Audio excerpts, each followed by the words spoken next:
আচমকায় বিশ্বকাপ খেলার সুযোগ পেয়েছে স্কটল্যান্ড। তড়িঘড়ি বিশ্বকাপের জন্য দলও ঘোষণা করেছে তারা। তবে টুর্নামেন্ট শুরুর আগেই বাংলাদেশের পাশে দাঁড়ালো স্কটল্যান্ড বোর্ড।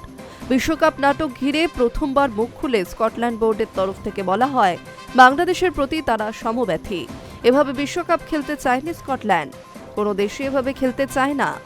দীর্ঘ মতান্তর ডামাডোল শেষে বাংলাদেশ জানিয়ে দেয় তারা ভারতের মাটিতে বিশ্বকাপ খেলবে না। অন্যদিকে আইসিসির চূড়ান্ত সিদ্ধান্ত, বিশ্বকাপের ভেন্যু বা সূচি পরিবর্তন করা হবে না। ফলে এবারের মতো টি-20 বিশ্বকাপে বাংলাদেশকে খেলতে দেখা যাবে না। তারপরেই আইসিসির তরফ থেকে ঘোষণা করা হয়, লিটন দাসদের বিকল্প হিসেবে স্কটল্যান্ডকে বিশ্বকাপ খেলার আমন্ত্রণ জানানো হবে। এই সিদ্ধান্তের দিন তিনেকের মধ্যেই বিশ্বকাপের দল ঘোষণা করেছে স্কটল্যান্ড।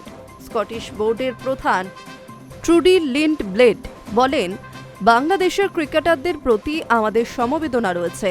এভাবে আমরা বিশ্বকাপ খেলতে চাইনি। যোগ্যতা অর্জনের জন্য আলাদা অধ্যায় রয়েছে, কিন্তু আমাদের যেভাবে বিশ্বকাপ খেলতে ডাকা হচ্ছে সেইভাবে কোনো দেশে বিশ্বকাপ খেলতে চায় না। তবে আমরা বুঝতে পারছি একটা অভূতপূর্ব পরিস্থিতি তৈরি হয়েছে। বাংলাদেশের ক্রিকেটারদের মনের অবস্থাও আমরা অনুধাবন করতে পারছি। পড়ে পাওয়া 14 আনার মতো বিশ্বকাপে সুযোগ পেলেও প্রতিপক্ষদের কড়া চ্যালেঞ্জ ছুড়ে দিতে ভুলছেন না ট্রুডি। তার কথা, স্কটল্যান্ড বিশ্ব র্যাঙ্কিংয়ে 14 নম্বরে রয়েছে।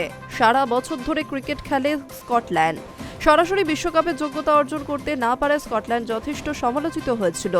তবে সেসবকে গুরুত্ব দিতে নারাজ ট্রুডি। উল্লেখ্য, বাছাই পর্বে স্কটল্যান্ড অনেকখানি পিছিয়ে ছিল।